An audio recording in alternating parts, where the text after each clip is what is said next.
gente ficaria escutando o tempo inteiro, porque o repertório é incrível. No decorrer da semana, nós vamos conversar com a moça e os rapazes da banda que assina a trilha sonora do nosso programa essa semana. Mas como anda a saúde do trabalhador brasileiro? Isso é um tema que tem sido suficientemente discutido, entendido. As empresas estão atentas a isso? Quem está hoje atento a isso está fazendo o quê para que os trabalhadores sejam mais saudáveis no ambiente de trabalho? Os home offices, os escritórios em casa, você não termina trabalhando mais do que menos? A gente tem conseguido conciliar essa agenda de home office?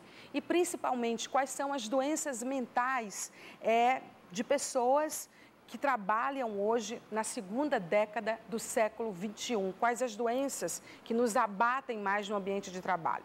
Para falar sobre esse assunto, eu vou conversar com uma doutora, tinha que ser uma doutora, né? A doutora Márcia Astrez, ela é a nossa convidada, ela é doutora em enfermagem fundamental pela Universidade de São Paulo, a USP, é mestre em enfermagem pela Universidade Federal do Rio de Janeiro, especialista em saúde pública aqui na Federal e administração hospitalar na UNAERP em São Paulo e graduada em farmácia e em enfermagem pela Universidade Federal do Piauí. Ela desenvolveu várias linhas de pesquisa, mas principalmente uma interessante, a saúde do trabalhador. E a gente vai falar sobre isso porque a doutora também é participante do projeto pioneiro de implantação dos serviços residenciais terapêuticos no Piauí, no município de Teresina. Isso que se iniciou em 2006, entre outros atribuições e títulos do seu currículo. Antes de dar o nosso boa noite e a nossa primeira pergunta, doutora, eu queria chamar um VT para que as pessoas entendam um pouco mais sobre o que vamos falar. Pode rodar. A organização do trabalho, nos últimos anos, em consequência das mudanças sociais, econômicas e tecnológicas, sofreu transformações contínuas que refletiram diretamente na organização do trabalho bancário. De modo que as empresas passaram a utilizar estratégias que implicaram no desmantelamento de diversos direitos e adoecimentos dos trabalhadores. Baseado nisso, podemos destacar o aumento de afastamentos relacionados às doenças mentais que surgem através do excesso de tarefas, o que pode ocasionar ambientes hostis e degradantes à saúde. Tá, então, é um pouco da abordagem que nós vamos fazer. Doutora, existem as doenças da segunda década ou do século XXI, para a gente ser mais abrangente em relação ao trabalho? Quais são as principais nesse momento? Boa noite. Bom, boa noite. Na realidade, as doenças relacionadas ao trabalho, elas existem já há décadas, né? Ultimamente tem se intensificado mais as doenças relacionadas à saúde mental do trabalhador pela própria conformação do trabalho atual, das exigências, pela também competitividade no ambiente de trabalho, o excesso de atribuições, cobrança por produtividade. Então, tudo isso tem contribuído para esse comprometimento da saúde mental do trabalhador. Quando a gente fala de saúde mental, de comprometimento da saúde mental do trabalhador, a gente está falando de que doenças exatamente? Olha, as principais doenças que estão dentro dessa categoria, e mais preocupante, se enquadra a depressão, né? Hoje, pelas estatísticas, a depressão ela ocupa a 4ª posição de doenças que mais levam o trabalhador ao afastamento das suas atividades laborais.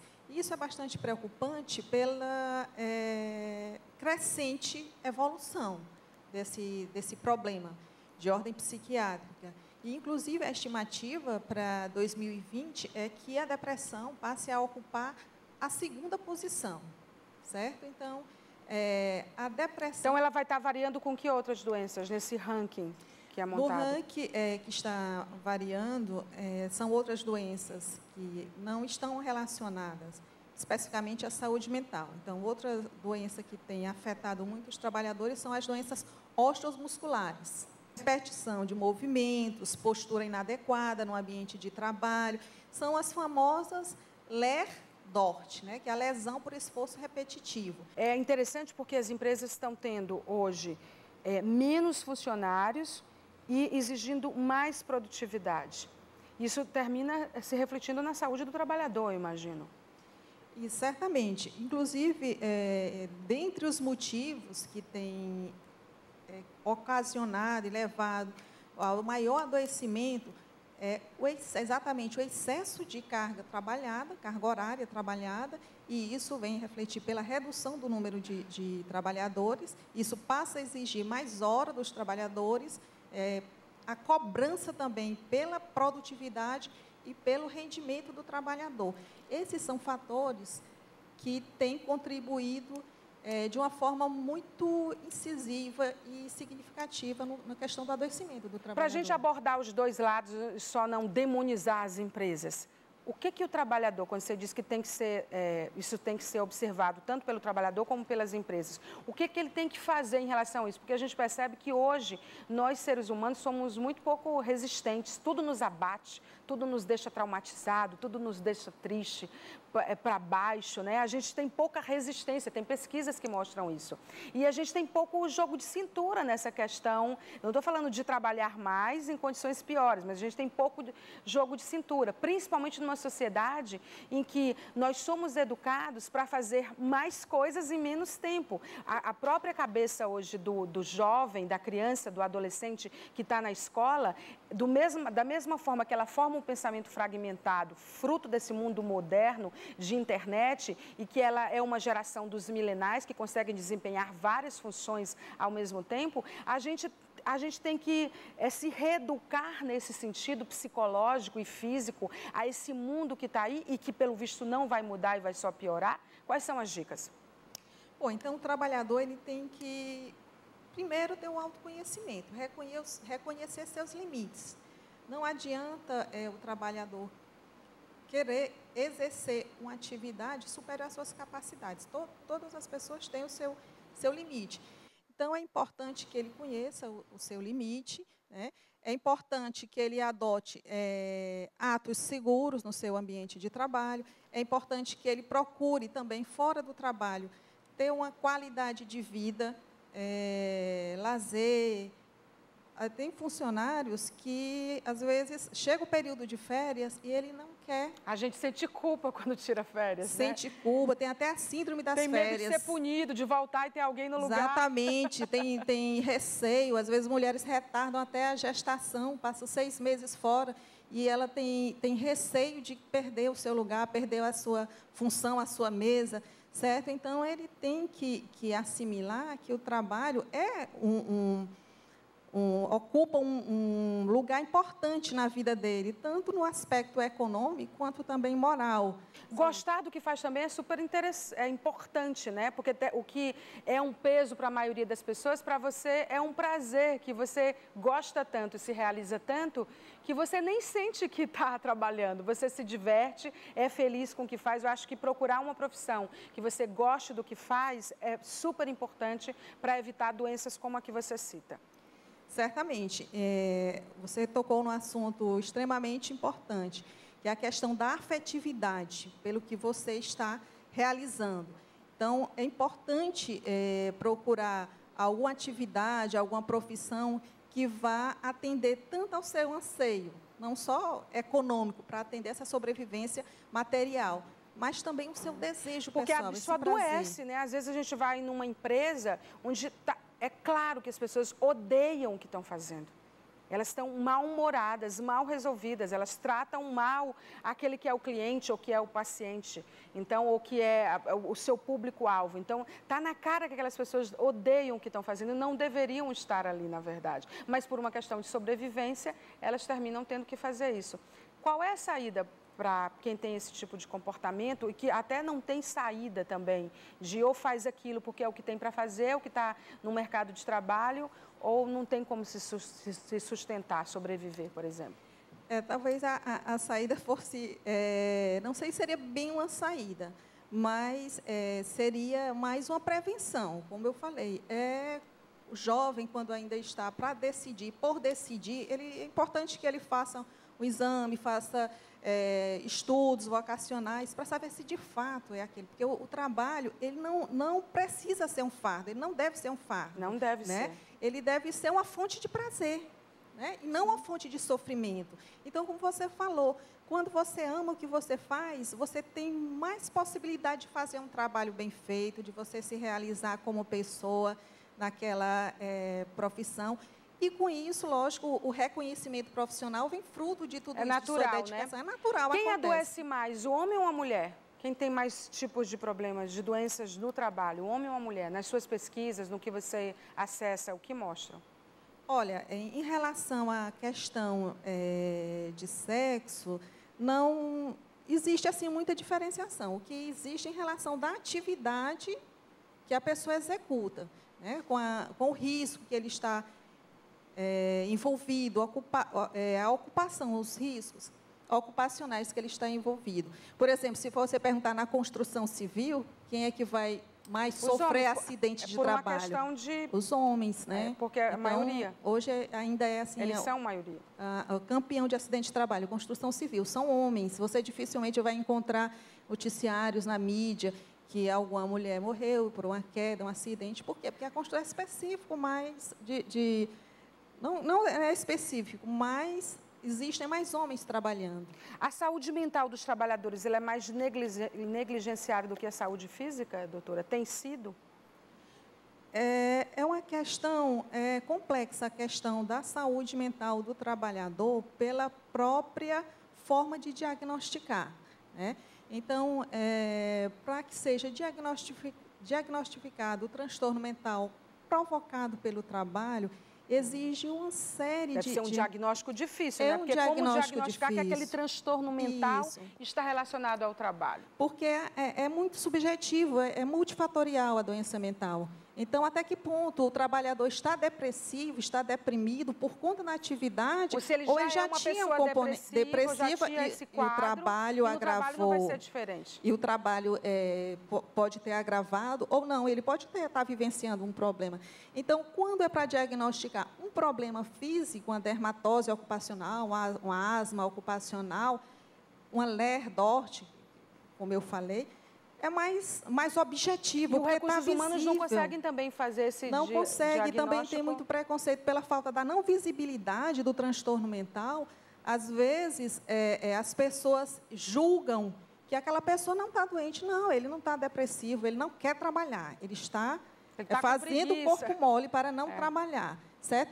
E outra questão também, Maia, quando a doença já é diagnosticada, acontece a questão do estigma, a falta de informação. Então, as pessoas começam a olhar aquele trabalhador diferente, que aquele trabalhador tem um transtorno psiquiátrico, que ele usa medicação controlada, certo? Então, a relação dos transtornos mentais é uma relação que ela termina sendo bem mais complexa do que a física. Mas não deve ser. Sim. Eu acho que, para encerrar a nossa entrevista, não existe só o trabalho, né? Não dá para você... Tudo está conectado na nossa vida, né? Quer dizer, o trabalho, é o lazer, a família, é o que você pensa, é o que você assiste, é com quem você dorme, é com quem você conversa, com quem você anda. É tudo, né, uma colcha de retalhos que você tem que, na verdade, ficar ali monitorando o tempo todo. Porque o trabalho, ele não pode... Eu imagino, e aí você vai me dizer se eu estou equivocada, que o trabalho ele nunca é analisado de maneira isolada, porque ele é parte da vida da pessoa e parte importante da vida da pessoa. Porque muitas vezes a gente passa mais tempo no nosso trabalho, né, do que em casa. Por exemplo, você vai fazer uma cobertura, os meninos daqui, falando nisso, a gente vai mostrar essa semana a nossa inspiração, que é o trabalho de cobertura da nossa equipe técnica e operacional. Quer dizer, às vezes você viaja, os meninos viajam muito para fazer cobertura esportiva, de eventos, eles ficam 2, 3 dias, né? E aí porque você está viajando, você termina ficando longe da sua família, da sua casa. Você tem que criar blindagens para isso não te afetar. Isso, se te afetar, você tentar mudar aquela situação ali, conversando, enfim. O trabalho é um desafio, mas ele deve ser uma alegria, não é, doutora? Isso, exatamente, como você falou. Então, o trabalho ele ocupa uma posição de centralidade na nossa vida. Se nós analisarmos nossas 24 horas, nossa maior parte do nosso dia a dia, nós estamos no nosso trabalho, com os colegas de trabalho. E jornalista, certo? que não para. Então, por isso que eu falei, ele deve ser uma fonte de prazer. Né? Deve ser uma fonte de prazer. Então, é importante que você faça o que você ama. Eu digo uma coisa, eu sou uma privilegiada, porque, olha, Hoje mesmo eu estou fazendo um programa com uma dor de coluna insuportável. Eu estou cheia daquelas bandagens aqui atrás, sabe? Já tomei remédio, já fiz tudo, não passa. Mas eu começo a trabalhar, começo a fazer o programa, eu esqueço completamente. A minha dor agora aqui, por exemplo, eu não estou sentindo nada. Acabou de gravar, acabou de fazer ao vivo, acabou o trabalho, a dor volta. Quer dizer, o trabalho, quando ele é bom e você gosta, ele tem essa capacidade de te aliviar também, né? É terapêutico também. E a gente não pode ter essa relação doentia com o trabalho, né? Se tem, a gente precisa resolver, porque trabalhar é muito bom. Trabalhar é um privilégio, né? É você exercitar um dom que Deus te deu para fazer alguma coisa, né? Isso é uma relação que tem que ser bem resolvida na nossa vida. É uma situação que tem que ser bem resolvida. Muito obrigada pelos dados da pesquisa e por nos alertar em relação a assuntos estamos importantes. à disposição. Obrigada. Obrigada. Vamos à nossa dica da Anchieta. Antes de falar da Anchieta, deixa eu dizer, eu falar da dica, né? Você sabe que no final do ano, no meio do ano, no final e no meio do ano, tem sempre aquela compra de material extra, tem sempre um curso novo que de repente seu filho vai fazer, que não está exatamente na escola, mas é extracurricular, ou tem sempre aquele material que tem que ser reposto. Você sabe que existe a compra agora até para dar uma aliviada com os pais, de não ser tudo no começo do ano, ser dividido uma parte no começo do ano, uma parte no meio do ano. Então, há vários casos. E a Anchieta, de olho nisso, já está com grandes ofertas, grandes promoções, não só aqui na Álvaro Mendes, em Teresina, e na Nossa Senhora de Fátima, na Zona Leste, mas em São Luís, a Livraria Anchieta é a livraria moderna, está na Avenida Getúlio Vargas, no bairro Monte Castelo.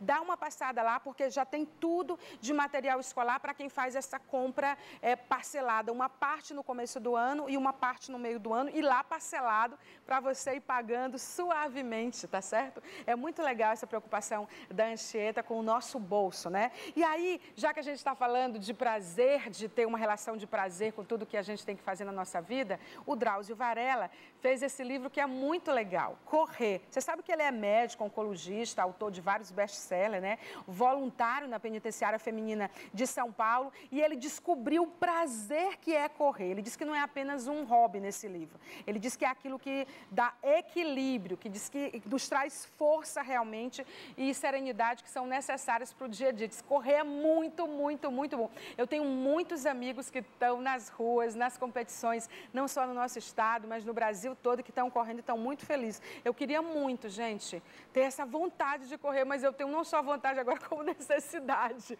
por questão de saúde. Então, vamos todo mundo botar um tênis ou correr descalço, todo mundo correr para poder fazer o que o Drauzio Varela está dizendo nessa dica de livro aqui da Anchieta.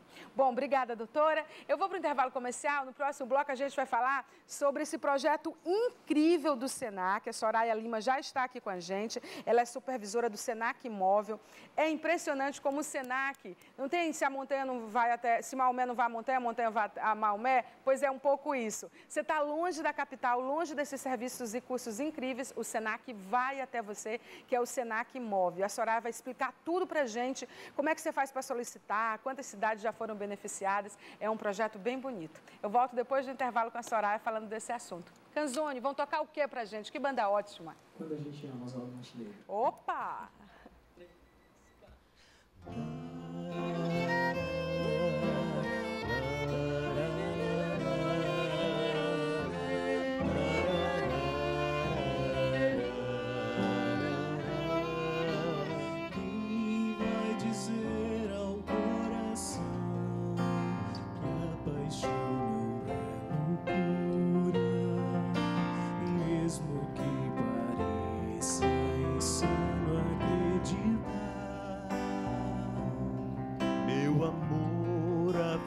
Passa num instante, e um instante é muito.